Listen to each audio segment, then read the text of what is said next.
That's beautiful. Can you start it? Should I? Let's hear the engine. You gonna get it wrapped in gold? So, do you want to actually drive it? You don't want me to drive it, do you? I saw Biden do a test loop here once in the Jeep. Yeah, Very easy. that's you're the only one that saw it. So it's like driving a gold car, basically. That's beautiful. Very simple. It's very simple. So it's literally like all the part that goes through these things. There's no gears. This is really amazing. You gonna get it? Let's take a look at Mr. President, you gonna get it wrapped in gold? that. Think Biden could get into that car? I don't think so. No, that's beautiful. Yeah. Mr. President talks about some of the violence that's been going on around the country at dealerships. Some say they should be labeled domestic terrorists. I will do that. I'll do it. I'm going to stop them. We catch anybody doing it because they're harming a great American company. You know, I've stuck up for the NFL. I've stuck up for a lot of American companies and other companies, but American companies. I did a very big favor for the NFL. I do favors for all. When you heard an American company, especially a company like this, supplies so many jobs that others are unable to do, when you do that, those people are going to go through a big problem when we catch them. And we have we got a lot of cameras up. We already know who some of them are. We're going to catch them. And they're bad guys. They're the same guys that screw around with our schools and universities, the same garbage. And we're going to catch them.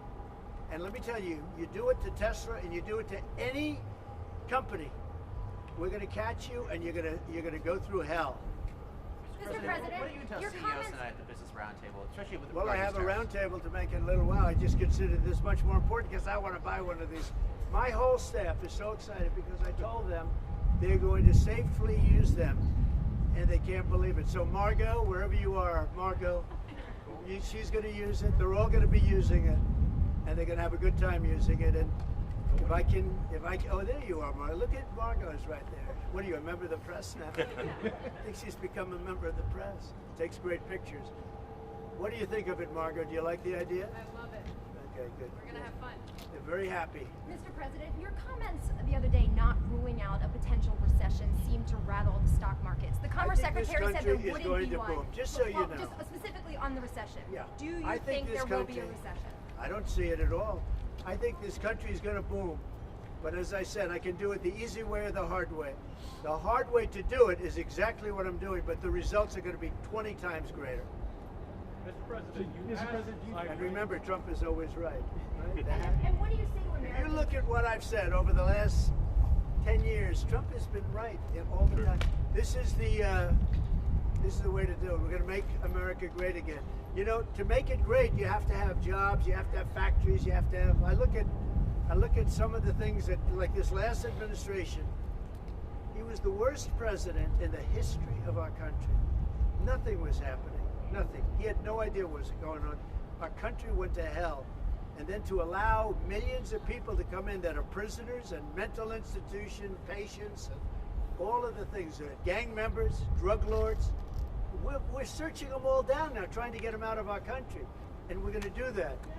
But on the financial end and the economic end, what we're doing is, to me, it's the most exciting. Our country will be greater than ever before, and it won't take too long. And what's your message to Americans right now, sir, who are worried about the stock market? What's your message to them as they watch it? Let's go see the Cybertruck. I did buy one of these. This is bulletproof. I mean, look, in terms of imagination, I think I have a great imagination. Who else but this guy would design this, and everybody on the road is looking at it? It's amazing, actually. As soon as I saw it, I said, that is the coolest design. It's. Do you agree with that, Brian? I mean, I do. It's amazing. It's very cool. Yeah. You got to give him credit. We want the future to look like the future, and it's kind of what kind of truck would Blade Runner drive? That was the design idea. It's really amazing. Yeah. Hey, Elon, are you planning to remain CEO of Tesla while working with President Trump? Is there any thinking on your future at the company? As we're talking about Tesla, I'm wondering where your thinking is with leading the company going forward. Yeah. I'm CEO of Tesla, and You should. Yeah. Any more plans Oh, of yeah. additional Your vehicles thoughts on the besides the market? ones you have now? Well, New we got models? the Cybercab coming out next year. The which one is, with no steering wheel. Are you gonna buy one of No, those? sir, I will not. We'll pass. Yeah. We're too old fashioned. Yeah. Yes, So, sir. Mr. President, when you look at the market selling off, that didn't concern you, and Nope, where do you see it doesn't going? concern me. I think some people are going to make great deals by buying stocks and bonds and all the things they're buying. I think we're going to have an economy that's a real economy, not a fake economy. It's a fake economy. They were putting in all government jobs. You see what happened last month? We had more real jobs, and government jobs are way down. That's going to continue. Those are real jobs. Those are jobs that keep the country going. You can't have all government jobs. You have no income to pay the workers. Yeah. And a lot of those workers didn't show up to work. That was the other problem. And President Trump, there's this protest leader from Columbia University that the administration is moving to deport. And he said that his arrest is going to be the first of many. How many? I think we ought to get them all out of the country. They're troublemakers. They're agitators. They don't love our country. We ought to get them the hell out. I think that guy, we ought to get him. I heard his statements too. They were plenty bad.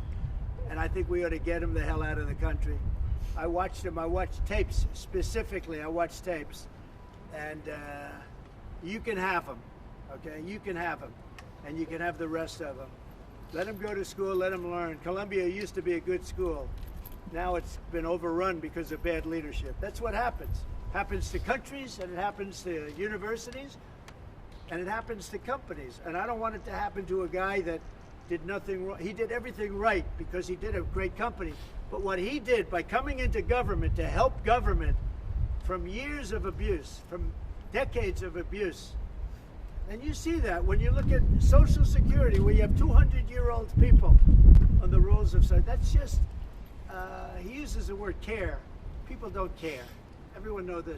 But it's also, I believe it's also large fraud. I think it's that, but I think it's also large fraud. And if So you guys I'm just telling people, this man is a great patriot, and you should cherish him.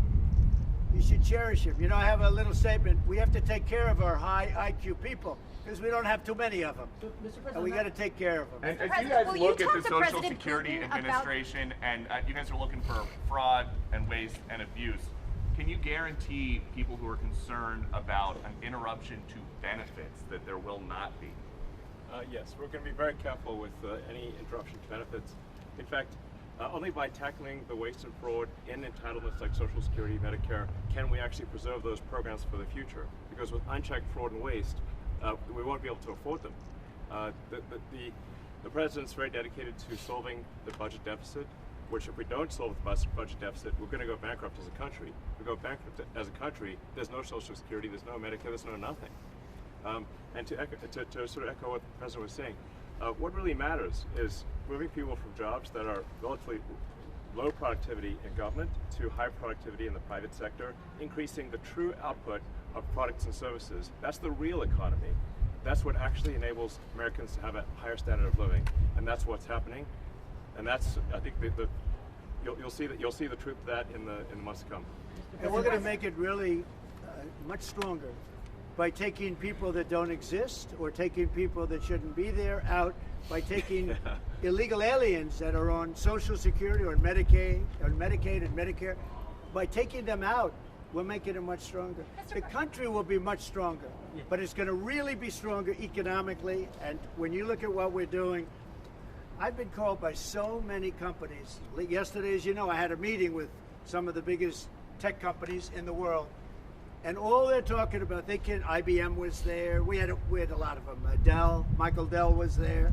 We had a lot of great companies, Hewlett Packard. And all they're talking about is investing in this country. They want to be sure, don't forget, they're looking down the road 10 years and 15 years. They want to make sure we have a strong country. They're all coming in. As you know, Apple, Tim Cook, he said that he's going to invest $500 billion in the United States. He never did that before. He invested in China. He's got his plants in China. And now he's got them, going to be building them in the United States. And if I didn't have victory in that election, he wouldn't be doing it. And if I didn't say what I'm saying, and I'm being very honest, and it's much more difficult than just sitting around and having a great time. It's a very glamorous position if you want to do that. We could have kept it, but eventually bad things would have happened. This way, good things. I'm very optimistic about the country. I think we're going to have the greatest markets we've ever had. and it's going to be really fueled by what we're doing. You had to see these companies yesterday. They're investing billions and trillions. They're investing trillions of dollars here. They wouldn't have invested 10 cents. Mr. President, will you talk to Vladimir Putin about this ceasefire deal? Do you think you need to have a conversation with him to get the Russians to agree? I'll talk to Vladimir Putin, yeah. When will I you want to talk get, to him? look, that's the other, it takes two to tango, as they say, right? So hopefully he'll also agree, and I really think that would be 75% of the way. The rest is getting it documented and, you know, negotiating land positions, etc. So you'll talk to him this week about the deal? I think so, yeah. So And you then have, when do you you have a anticipate meeting him ceasefire in person? in place on the Ukrainian side. How close do you think then you are to a total ceasefire with Well, the... I hope it'll be over the next few days. I'd like to see. I know we have a big meeting with Russia tomorrow, and some great conversations hopefully will ensue. The people have done a great job. Marco Rubio's been great. Steve Witkoff's been great. Michael Waltz. They're all, every one of them, they've really stepped up. They are into it. They want to see two things. By far, number one is death of people that aren't citizens of our country, but they're people, just like you. They're people, and we want to stop. And we also don't want to give billions and hundreds of billions of dollars away. We're in there for $350 billion, and there was no reason this war would have never happened if I was president. So it's a very sad thing. Thank you all very much. I love Tesla. Which one did you Which buy? Yeah. Hey, Mr. President, Which one did you Mr. buy? President, which car are you going to buy? The one I like is that one. And how does this work? And I want that same color. Are you going to put down a credit card? Elon, would you take a personal I'm gonna check give from a the check. president? I do it the old I give checks. Sure. I like checks. You know? I think his credit's good. Do you still have access You know, I to like a check? check better than this modern system of all of a sudden there's money in your account, nobody knows. I like signing a check. You sort of, but we're gonna, and I don't want a discount. He would give me a discount. But if I do a discount, they're going to say, "Oh, he got benefits." I don't want any discount. What about a vanity plate? Yeah, let's see. Truth. All right, there it is. T-R-U-T-H. Download his Truth. playlist. You, Sure. that one got you by surprise. Playlist gets downloaded as well. You can thump your music. driving You around. can do it. I Sound just looked system's at it. amazing. I looked at that dashboard. You can do anything. Mr. President, do you think you buying a Tesla will boost Tesla sales and boost Well, I their hope stock? it does. Look. Was that your I goal care by doing about this? one thing. When somebody's a great patriot, they shouldn't be hurt. He's a great patriot. He didn't know me from Adam until we met a little bit when I was in my first term, but he came out, he endorsed me very strongly, and I admired that, I respected that, and I respected him for years. I respected him. And when there was a chance to help our government, you know, you're not going to use an average person. Some people would say, well, let's use somebody that failed in business for his whole life. You know, this guy has been amazing. And the kind of thinking is it's from a different age. It's really from a different age. When we said, let's cut 2%, he said, let's cut 60%. And he turned out to be right. And a lot of people are just not here. They don't work for us. I mean, they're getting checks and they don't work. And you know, Peter, look, we have so many different stats and so many different figures. And it's so embarrassing to us as a country. No, we're going to have a streamlined country with good people. And one of the reasons, and I called for it wasn't a cabinet meeting, it was just a meeting of some cabinet members and Elon.